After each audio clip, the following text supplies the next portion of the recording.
TDP Janasena పొత్తులో భాగంగా assembly ఎన్నికల అభ్యర్థులను ప్రకటించిన తొలి జాబితాలో జనసేన నాయకులు అసంతృప్తి నెలకొంది. నాయకుల్లో నెలకొన్న అసంతృప్తిని గుర్తించిన పార్టీ వారిని పుచ్చగించే పనిలో పడింది. మేరకు తొలి జాబితాలో టికెట్ ఆశించి భంగపడ్డ నేతలకు జనసేన పార్టీ కార్యాలయం నుంచి ఫోన్ కాల్ చేసి వారితో అసంతృప్తిని పోగొట్టే ప్రయత్నాలు చేసింది. కాగా కందుల తుర్కేష్, రామచంద్రరావు, అప్పలరాజుకు అదేవిధంగా బండారు శ్రీనివాస్తో పలువురు నేతలను సంప్రదింపులు జరిపి టీడీపీ నేతలతో కలిసి పనిచేయాలని సూచించినట్లు తెలుస్తోంది. కుప్పం నియోజకవర్గంలో టీడీపీ అధినేత చంద్రబాబు ఓటమి వెరీ క్లియర్ అని వైసీపీ రాజ్యసభ సభ్యుడు విజయసాయిరెడ్డి జోసెఫ్ చెప్పారు. 2004లో చంద్రబాబుకు 70% ఓటు షేర్ వచ్చిందని, 2014లో 62.5% తనకి పడిపోయిందని, 2019లో మరీ దిగజారి 55.19% పరిమితమైందని చెప్పారు. ఇక 2019 ఎన్నికల్లో చంద్రబాబు కేవలం 30,722 ఓట్ల మెజార్టీతో గెలుపొందారని చెప్పారు. 2024 ఎన్నికల్లో సొంత సీటును కూడా చంద్రబాబు కాపాడుకోలేరని, చంద్రబాబు మళ్లీ సీఎం అవుతారనే విషయాలను మర్చిపోవాలని సూచించారు విజయసాయిరెడ్డి. ఏపీకి చెందిన అధికార వైఎస్ఆర్సీపీ, టీడీపీ తిరుగుబాటు ఎమ్మెల్యేలపై స్పీకర్ తమ్మినేని సీతారాం అనర్హత వేటు వేస్తూ నిర్ణయం తీసుకున్నారు. వైఎస్ఆర్సీపీ, టీడీపీ ఇచ్చిన ఎమ్మెల్యేల అనర్హత పిటిషన్లపై విచారణ జరిపిన ఆయన అనర్హత వేటు వేశారు. ఇటీవల ఆ పిటిషన్లపై విచారణ జరిపారు. ఆ తర్వాత న్యాయ నిపుణుల సలహాలు, సూచనలు తీసుకున్నారు.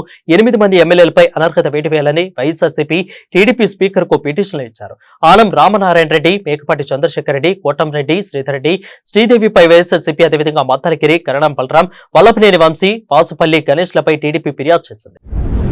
వైఎస్ వివేక హత్య కేసులో అప్రూవర్ గా ఉన్న దస్తగిరి కీలక వ్యాఖ్యలు చేశారు. అప్రూవర్ గా మారినందుకే తనపై వైసీపీ ప్రభుత్వం కక్ష కట్టిందని అన్నారు. తనను అనేక రకాలుగా ప్రలోభాలకు గురిచేస్తుందని అన్నారు. ప్రలోభాలకు లొంగిపోతేనే తన అక్రమ కేసులు బనాయిస్తున్నారని తెలిపారు. ఇప్పటికే అనేక అక్రమ కేసులు పెట్టి తనను జైల్లో పెట్టారని ఆరోపించారు.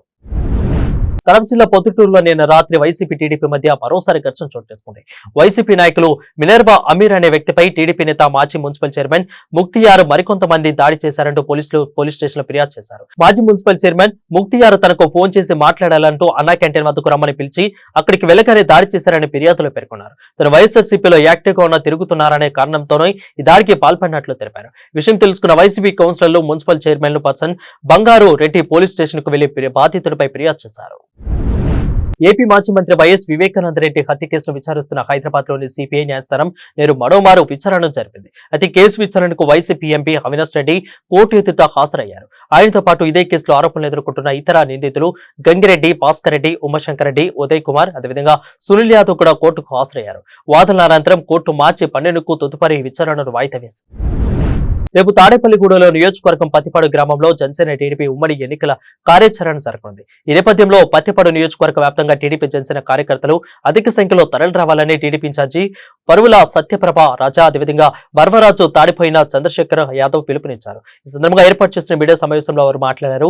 ఉమ్మడి పార్టీల ఆధ్వర్యంలో జరిగే భారీ బహిరంగ సభకు చంద్రబాబు, పవన్ పత్తిపాడు గ్రామం నుంచి శ్రీకారం చుట్టారని తెలిపారు. జనసేన, టీడీపీ పొత్తులో భాగంగా చలో తాడేపల్లిగూడెం అమలాపురం జనసేన పార్టీ ఇన్ఛార్జి రాజబాబు పిలుపునిచ్చారు. రేపు తాడేపల్లిగూడెంలో నిర్వహించే జనసేన, టీడీపీ బహిరంగ సభను విజయవంతం చేయాలని పిలుపునిచ్చారు. ఈ సందర్భంగా బహిరంగ సభ పోస్టర్ను రాజబాబు ఆవిష్కరించారు. ఏపీ నుంచి వైసీపీ కోసమే జనసేన, టీడీపీ పొత్తు పెట్టుకున్నాయని అన్నారు. అయితే రాబోయేది టీడీపీ, జనసేన కూటమి ప్రభుత్వమేనని ధీమా వ్యక్తం చేశారు రాజబాబు. కడప జిల్లాలో 10 మంది ఎమ్మెల్యేలతో పాటు ఇద్దరు ఎంపీలు ఉన్నప్పటికీ కూడా అధికార పార్టీ నాయకులు 100 కోట్లు ఎన్నికల్లో ఖర్చు చేసేందుకు సిద్ధమవుతున్నారని పొద్దుటూరు నియోజకవర్గ టీడీపీ ఇన్ఛార్జి ప్రవీణ్ కుమార్ రెడ్డి ఆరోపించారు. అభివృద్ధి చేశామని గొప్పలు చెప్పుకుంటున్న నేతలు ప్రజల వద్దకు వెళ్లి అభివృద్ధి చూపించి ఓట్లు అడగాలని హితో పలికారు. జగన్మోహన్ రెడ్డి కుప్పం నియోజకవర్గంలో గెలుస్తానని చెప్పడం విడ్డూరంగా ఉందని అన్నారు. సొంత జిల్లాకి ఏమి చేయలేని జగన్ కుప్పంలో గెలుస్తామనడం హాస్యాస్పదంగా ఉందని ఎద్దేవా చేశారు. కర్నూలు జిల్లా కోస్గి మండల కేంద్రంలో చిరుతపులి సంచలనం కలకలం రేపుతోంది. నేల కోస్గి గ్రామంలో చిరుతపులి పొట్టేలుపై దాడి చేయడంతో గ్రామస్తులు భయాందోళనకు గురవుతున్నారు. గ్రామంలో చింతకుంట, తిక్కమ్మ పొట్టేలు పెంచుకుంటూ జీవనాధారం కొనసాగిస్తుంది. అయితే తన ఇంటి ముందు ఉంచిన పొట్టేలుపై చిరుతపులి దాడి చేసి చంపేయడంపై ఆమె ఆవేదన వ్యక్తం చేశారు. వెంటనే చిరుతను బంధించాలని ఫారెస్ట్ అధికారులను కోరారు.